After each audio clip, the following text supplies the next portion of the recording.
laban pa rin. Paano na? Ang mga marginalisado sektor. Paano na? Ang sektor ng mga kababaihan natin. Alisin yung ibang party. Na nais. Ano ho yun? Magbigay nga. Na ipaglaban ang kanilang representasyon Sa tingin yung gobyerno. ibang party. Na pinaglalaban ang kanilang mga batayang karapatan. Sa tingin namin, batayang servisyo, pang-ekonomiko.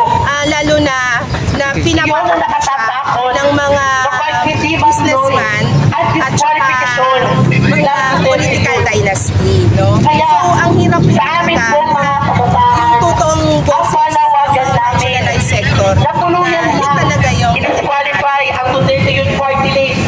Sapagkat sabi nito, ako po sa Deputy Secretary General Gabriela Ryan sa ng ating eleksyon sa ating bansa.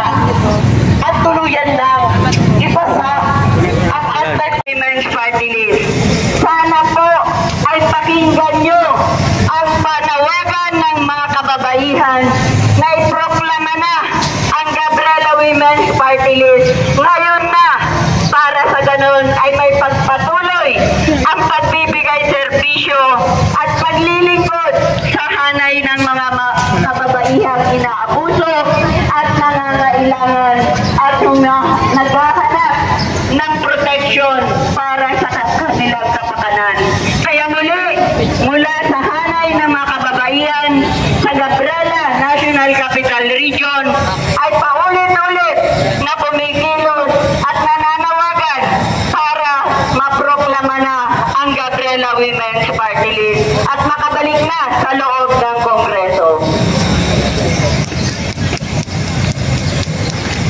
Proclaim! Proclaim! Proclaim Gabriela now! Proclaim! Proclaim!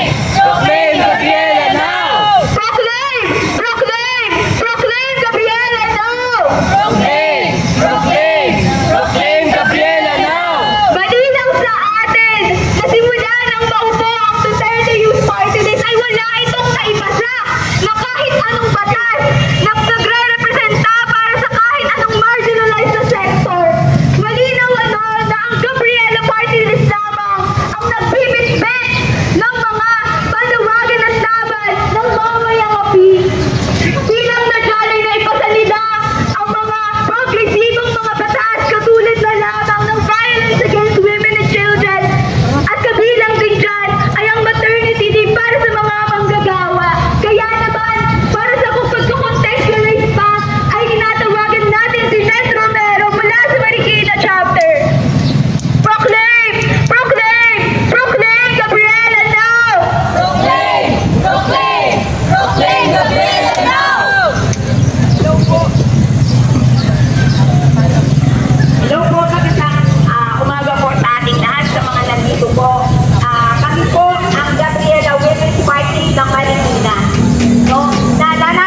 Mula